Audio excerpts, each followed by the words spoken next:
wabaye pedeze ukagira bakajya bakurunga mu kintu ukayabona fata amafaranga nyajukunye muri wese nyare jya mu nzu kankubwira inkuru ya Yobu waramwumvishe Yobu yari umuntu utunze yari umukire yari afite abana yari afite amatungo yari afite umugore yari afite ibintu pe gute utagira umuntu mukundana kandi uri umukobwa mwiza ugaragara neza ugaragara ko uri umukobwa w'umuco ku ishuri uza wambaye ijipo ndende gukora ku maguru hasi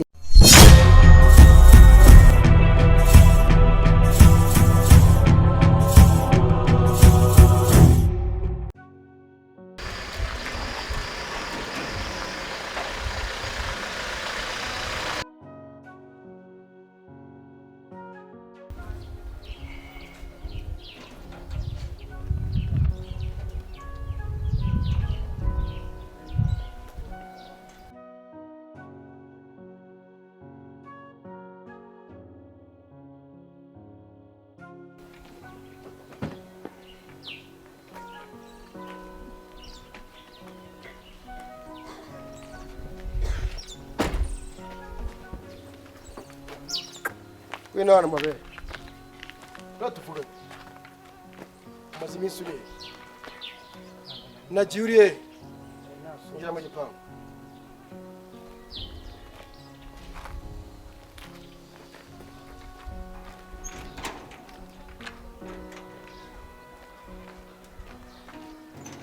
Rudomo mbamubwiza ukuri njyewe ndi umuntu ugira umutima mwiza numvaga nagufasha ariko nabona ibibazo byawe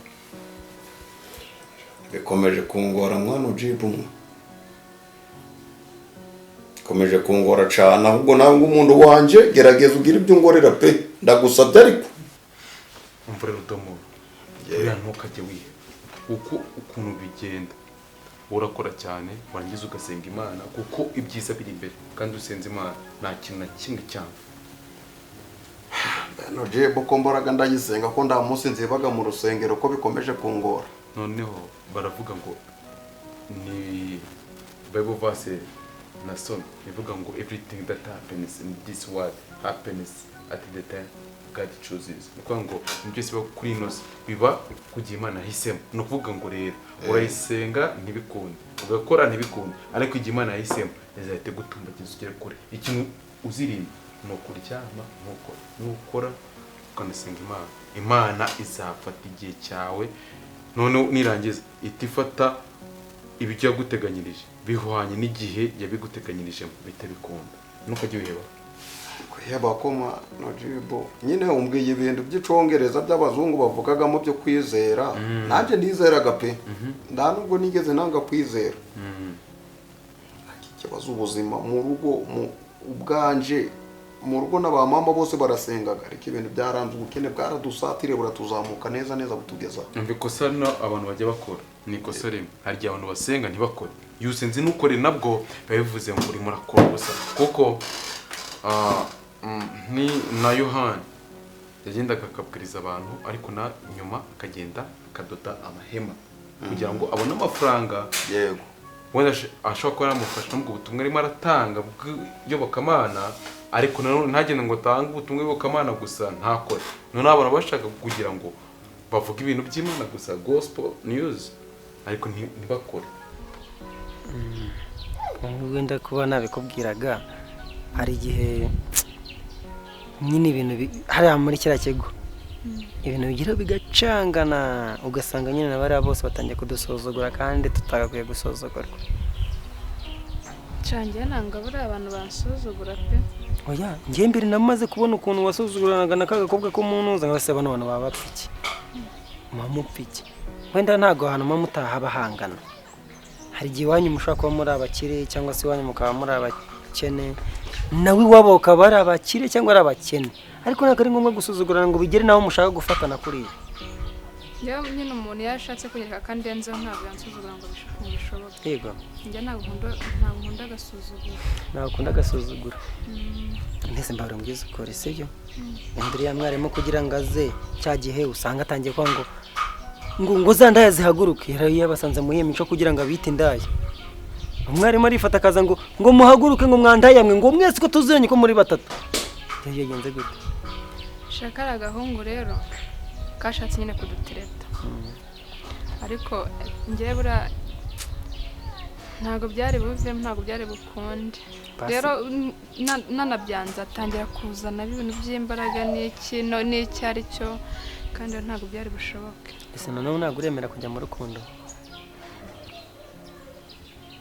gute utagira umuntu mukundana kandi uri umukobwa mwiza ugaragara neza ugaragara ko uri umukobwa w'umuco ku ishuri uza wambaye ijipo ndende gukora ku maguru hasi wenda uyu munsi wambaye igitenge wihangane kuba wenda nje nayo nje nkaguhamagara uri iwanyu nkagukura epfiriya nkakuzamura nkugeza hano impamvu mba mbikoze mba ngira ngo mama wawe na papa wawe batabona yuko basi batavuga ngo uriya muhungu umwe arashaka kurumbya umukobwa wacu ko ugiye gupfa wowe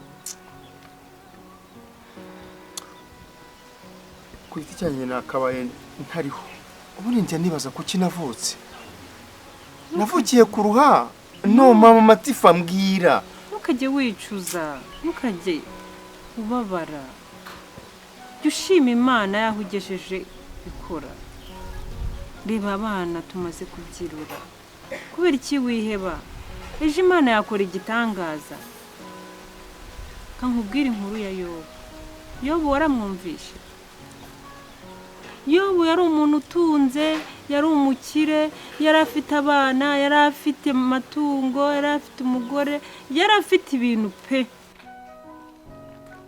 basagarira ngo gatatu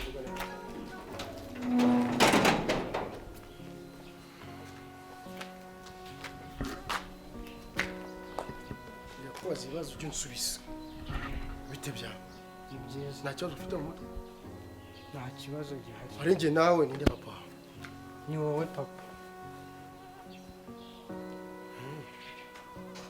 cyangwa hari ubona ntari sosha ubona tungana hari ushobora kuvuga ubona tungana ni mukuru wawe cyangwa umufata nka grandfrère wawe oya mufata nka data no kwikoza kubona ko ngiye nda nka simusanga hano simusiga hano naza ngasanga tuhuriye mu rugo uvuye mu biki papa mba mvuye gushakisha inshuro nyinshi ngerageza kwaka amafaranga nta kintu ujya umfasha uma makeya kandi mba nkeneye amafaranga menshi mba mfite imishinga myinshi yo gukora gerageza rero umfashe urebe ko wanzamura byibuze nyabyaza umusaruro amafaranga makeya yose uba wayakoreye ntabwo mba nayakoreye ariko ujya bikorewe umuryango none yanjye gwa yashirayo makeya ari wenda ntabwo ibyo nyakoresha biratangira kugaragara ariko umaye menshi nayabyaza umusaruro ubaye ubwiresha umubwire warabyawe ntabwo wigeze ubyara urumva kano kanya aka kanya tuvugana nta n'ikibuga mba nemera kuguhereza kuri injiji uri igicucu uri n'ikintazi uri n'ikiboyoma mbona uri ikintu uri n'ishu wowe uri ishuko y'umukara bayanditse ku mugozi bitisi n'utanyitwaraho neza muri minsi ndakwirukana none se niwambyaye kumbwira gutyo niwambyaye njye kuyaka ndawundi ko ari wowe mfite fata nkaho ndahari rero kuko gwe no saha nta kibazo ndakumarira injiji nkawe wowe nanjye noneho nutajya unsanga mu rugo ntukajya ugira ikindi kintu mbaza nimba nta mafaranga uma kandi ari we nkeneye nta wundi nkeneye muri ubu buzima ni wowe kumba hafi none urumva amafaranga nayakurayo nirirwa ndyamye mu rugo nirirwa ndi kuri WhatsApp amafaranga nyakureye ese imishinga wambwiye gukora bigusa amafaranga nanga amafaranga ukeneye imishinga wari umbwiye uri gupanga nanga mbona ashakaga na miliyoni 5 ariko niyo wambonera 3 n'igice byamfasha Allah kibar angahe miliyoni 5 ariko mboneye na 3 n'igice nta kibazo napfa kurwaza kwaza iyo udakoze ntabwo amafaranga wabona ahubwo ikiza urakora ugasenga n'Imana byose bikagenda neza kandi reka wikiheba ucyara umusore muto ufite imbaraga ufite ubwenge ibintu byose bizagenda neza kandi nanjye uko mbona ngaha sinakwemeraho ariko kujya mu inzu nyubako nta mafaranga sibona se ndi kubibona kandi baze kuba ngiye mfite imyaka 25 nkamaje kujya ku bikorwa nk'ibi ngibi nkaba ngiye mvugana n'ababotsi bakanyizera tukwicarana kuri table bakazana Jack Daniel tukanywa tugana imishinga wajya byo warakize pe byo ntabwo nabihakana byo nanjye hano cyakora wenda no G ndebye ibintu umaze kugeraho naje nakwizera ko Imana izangirira neza. wari uzi ko ukoze cyane ukanumva n'inama nkugira ushobora no gukora ibintu birenze ibi ngibi ngiye mfite naje nkagira ngo iyi nzu iriho oya ikarenga n'ingi bitewe n'umugisha Imana yakugeneye n'uburyo nawe ukoramo. ubu siko mama na papa bashaje bataragiye batsemwa Kamubwire hari ikintu bita karande nuvuga ngo papa ntageze kuri iki ngiki ashobora kuri kandi yatumye atakigeraho nawe n'uwizera ngo ntabwo uzakigeraho ko papa nyatakigezeho iyo kandi gufata ubwo tuvuga ati mu izina rya Yesu Kristo iyi karande yatumye papa atagera ku iterambere runaka adatunga imodoka akagendana rugabire adatunga inzu nziza irimo parafo nk'iya ragete yego ati iyo karande ndayirukanye mu izina rya Yesu Kristo yite tomoka ugakora cyane ukazabigeraho ukaba wa mbere mu muryango bigezeho sha ukabayobora neza bose bakajya ku murongo bakagukurikira. uretse ibintu byose byavuze ngo mu izina rya Yesu bitaga byemera mu izina rya Yesu ugakora cyane ukanasenga byose birakunda kandi izina rya Yesu niryo duherwamo umugisha. oya nanje ndabyumvaga na ba mama barabivugaga mu nzu bari gusenga kandi nanje iyo ngiye gusenga ndabyumvaga ntabwo siwashoboka ukamba akazi ukandangira akazi niba byashoboka njinga je ndahanagura naga manduzi gashaka akazi urumva ugashaka kandi ufite n'imbaraga ndabibona imbaraga zo ndago nazibura jewe ariko biragenda birashira yo basigara atagira n'urwara rwo kwishimisha ngo yasigaye yishimisha urumva ko yageze aho anarwara yishimisha urujyo ako yobu ntago yigeze agira gute yitotombera Imana ukicuza rero impamvu wavutse ariko yarasenze arasenga Imana byose irongerera bigarura yo barongeragira umunezero. Niki gituma wiheba?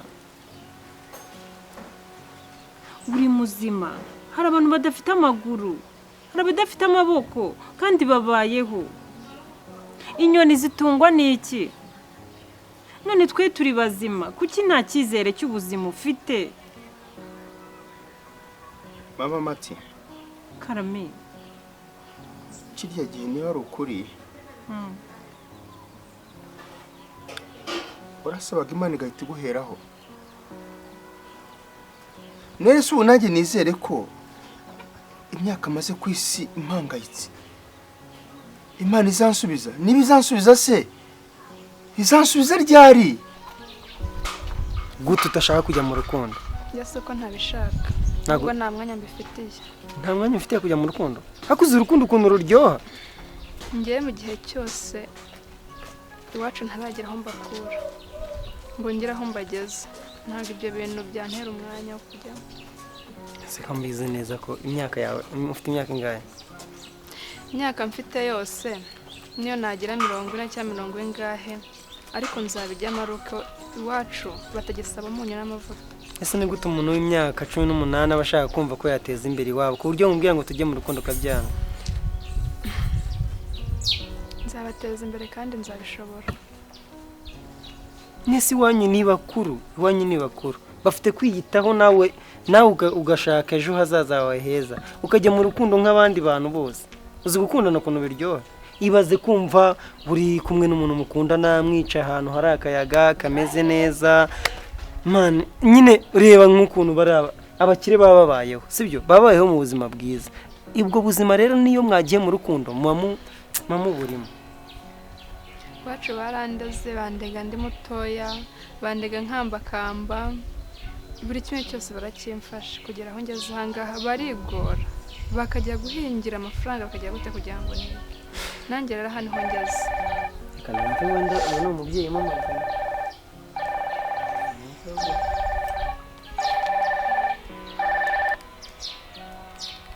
Yego narindi hano ruguru hari ibintu nanagiyemo mama mbabariraho gace ndaje nkwamagare ndi kumwe n'umuntu twigana kandi turi kuganira ku masomo ndaje ndahita nkureba. Mbabarira akanya gato pe.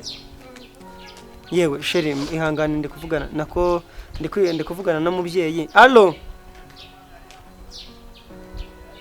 Ndi kuvugana n'umubyeyi. Ngo yayantumye akantu. Biza kurangira mpuye nawe ndavuga ati reka manze nkuvugishe nze kubijyana nyuma. ariko reka nkubwire, hindura umutima wawe uhinduke, wumve ko ugomba gukunda nawe kugira ngo wishime umere neza. nta cyanshimisha muri ibyo byose. Aha niho ngeze kugira ngo umuryango wanjye nanjye ngerageze mukure mu bukene, kuko ejo n'ejo ndazaba bashaje batagishoboye no gufata isuku. Undi hari umuhungu witwa Isiyaka yarambwiye ngo umukobwa n'umutereta akakwanga, azakubwira ko nta mwanya afite wo gukundana, azakubwira ko hari byinshi afite kwitaho apana urukundo. Basi ndi mubi? Ntabwo uri mubi, gusa ariko nyine ngewe uwo mwanya ntawo mfite mu gihe iwacu ntarabateza imbere.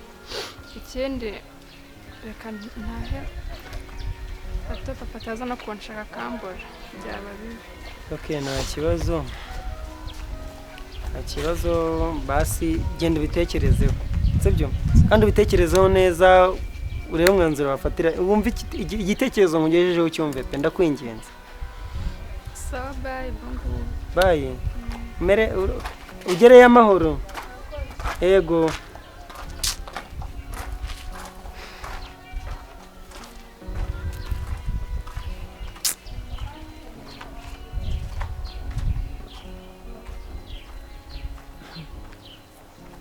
Bye. Mani kurinde.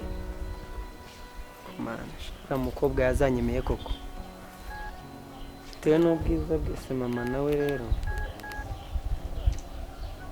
Njye kugura ibyo yambwiye atavaho. Irukana mu rugo. Yarenze. Wabaye pedeze ukagira bakajya bakunga mu kintu ukayabona. Fata amafaranga nyajukunye muri wese nyare jya mu nzu. Gira vuba cyane nabyo mwaye. Nje ntago nabipede mfite data. Jya mu nzu. Papa ariko buri murambishiriza n'ukuri koze. Nuzi yango nzabigenze gute? Jya mu nzu wamabigiwe. Mvumbi usoma kucyo kangahe. Genda hariya mu nzu. Ariko nawe umemukira n'ukuri koze. Baza ngo gukora ikintu mfitanye nawe. Miliyoni 3. Miliyoni 5 cyangwa miliyoni 3. Waje Nyabugogo ukajya utunda abantu batwara hakujya ukajya kureba kuzayagwiza amasebo. Fiti misijiti 15 nyowe nawe ugomba kuzakora ushobora kugira. Vuba. Tubona nuko wambwiraga. None ngaho abana babaye inkumi. Ejo bundi uraba ufite umukwe. Ufite n'abuzukuru. Cyane. Ibyo nibyo wagakwiye gutekereza. Imyaka ishize yose. Harya ngo Yesu azagaruka. Azaza. Mama ati. Karame.